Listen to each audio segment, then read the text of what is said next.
Dépôts officiels de candidature pour les prochaines élections municipales se feront à partir du 19 septembre. Cependant, les campagnes électorales sont amorcées depuis plusieurs mois déjà et justement, des mises à jour s'imposent. Qui de mieux pour expliquer tout cela que notre journaliste politique François Laramée? Bonjour François. Bonjour Olivier. Avant d'embarquer dans la politique municipale, on va aller du côté provincial. Oui. On en a parlé avec Betty un peu plus tôt dans l'émission, mais Suzanne Roy, députée de Verchères et également ministre de plusieurs titres, qui a annoncé son départ après son mandat. Ministre de la Famille, oui. Ministre responsable de la Montérégie. Alors, Suzanne Roy ne sera pas du prochain cabinet ministériel.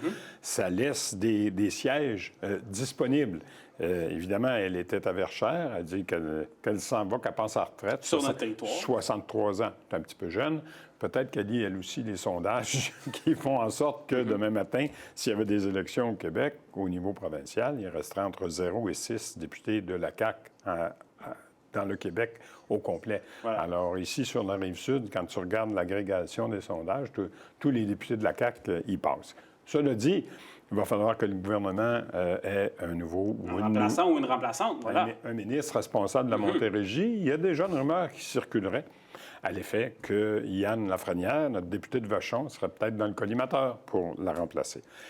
Comme ministre responsable de la Montérégie. Oui. Voilà. Parce qu'il y a une bonne cote, Yann Lafrenière, il n'a pas fait de faux pas nulle part. Alors, je pense qu'il est bien apprécié du gouvernement. Et en plus, dans le comté de Verchères, la rumeur veut que... pas pour remplacer Suzanne Roy comme à la CAQ, mais au PQ, il y aurait l'éternel Stéphane Bergeron qui reviendrait après avoir été au Parti québécois, au Bloc québécois. Bien là, il reviendra encore comme député ou comme candidat du Parti québécois dans Verchères. Ça, c'est tes informateurs là, qui te disent ça. Quelques rumeurs qui circulent à cet effet-là. On me dit qu'il attend juste que les membres du PQ lui disent qu'ils souhaitent son retour. Imagine-toi. On va suivre ça certainement à la politique provinciale. Mais allons dans la politique municipale. Maintenant, j'en parlais aussi un peu plus tôt en introduction. Agora Longueuil, qui est reconnu officiellement par le registre des entités politiques autorisées du Québec comme étant un parti. Oui, on a vu ça ce matin. Le logo du parti et le fait qu'il soit officiellement reconnu, ça circulait sur les réseaux sociaux ce matin. On a vu le nouveau logo, justement, de Agora Longueuil. Sacha Parizella, qui est le chef d'Agora Longueuil. Fondateur aussi. C'est félicité, évidemment, que son parti soit reconnu. Je t'avoue, je lui ai envoyé un message en disant le matin, vous aurez d'autres candidats, parce que lui, il sollicite le poste à la mairie de Longueuil. Mais pour l'instant, on n'a pas vu aucun candidat de sa formation. Il est seul dans son équipe. Oui, il est seul dans l'Agora pour l'instant. Fait qu'on va attendre qu'il y ait un petit peu de candidats. Mais il invite justement dans son communiqué les citoyens et citoyennes à rejoindre son mouvement. Mais là, tu sais, il y a déjà eu du mouvement, comme tu sais. Là, il y a Option Alliance qui a dévoilé, je pense, la semaine dernière, où il y a une dizaine de jours, 5 nouveaux candidats. Il y a plusieurs indépendants aussi. Les choses se placent un peu partout, mais pour l'instant, Agora n'a pas indiqué ni annoncé de candidats dans sa formation. On va suivre ça. Yes. Boucherville, maintenant, François, là où les dernières semaines, là, le maire Jean Martel a complété son équipe. Remplacement de 3 conseillères qui avaient quitté par Alexandre Ouellet, Isabelle Harvey et André Savard. Fait intéressant, aucun d'entre eux n'a vraiment d'expérience en politique. C'est étonnant. Dans leur parcours. Qu'est-ce que tu en penses?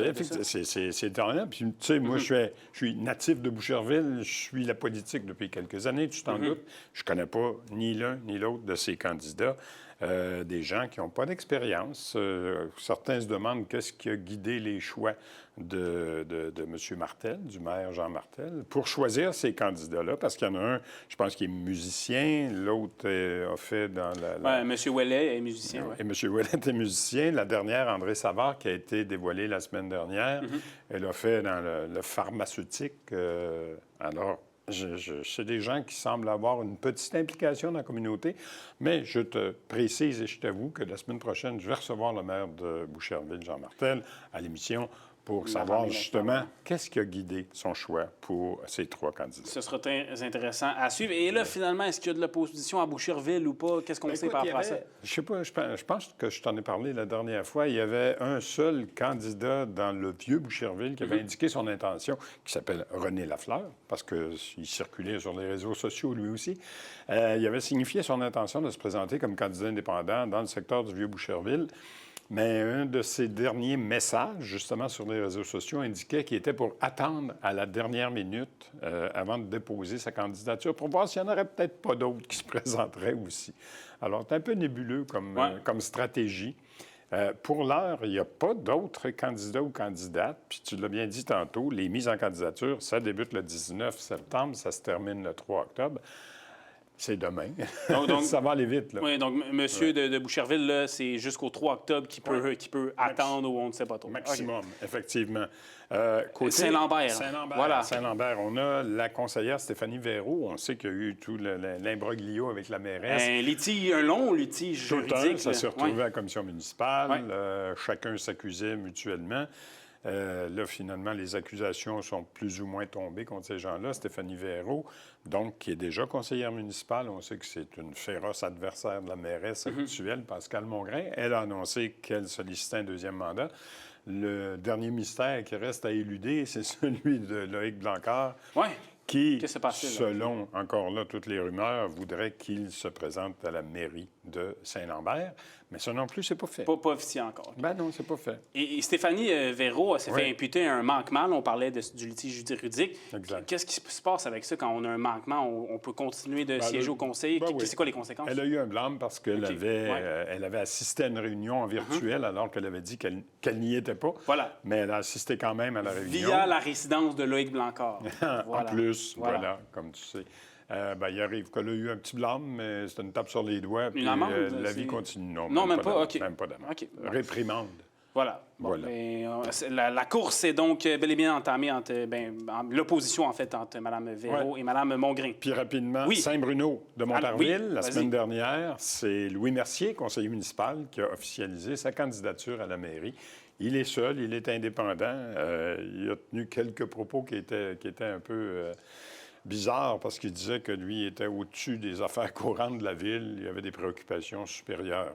Mais Louis Mercier, je le reçois jeudi à l'émission. Tu reçois tout le monde. J'essaie de ne pas en manquer. Et Saint-Basile-le-Grain, il nous reste un peu de temps. Yves Lessard qui a quitté. Et là, qu'est-ce qui s'en vient là? Yves Lessard, le maire qui est 83-84 ans, a décidé qu'il ne sollicitait pas un nouveau mandat. Et c'est Kim Méthode, qui est une conseillère municipale actuellement, du côté de Saint-Basile-le-Grand. Elle est dans l'équipe de M. Lessard. Elle était dans l'équipe et elle a décidé, une fois que M. Lessard a annoncé qu'il ne se représentait pas, qu'elle faisait le saut et qu'elle allait à la mairie. Alors, ça ressemble un petit peu à ça pour l'instant. La prochaine fois, on aura peut-être le temps de faire le tour des autres villes autour où il n'y a pas d'opposition encore, que je pense à Sainte-Julie, à Saint-Amable, à Verchères, à Contrecoeur. Pour l'instant, nous suivrons ça bouge pas. Et les élections municipales 2 novembre prochain. Merci beaucoup, François. Toujours un plaisir.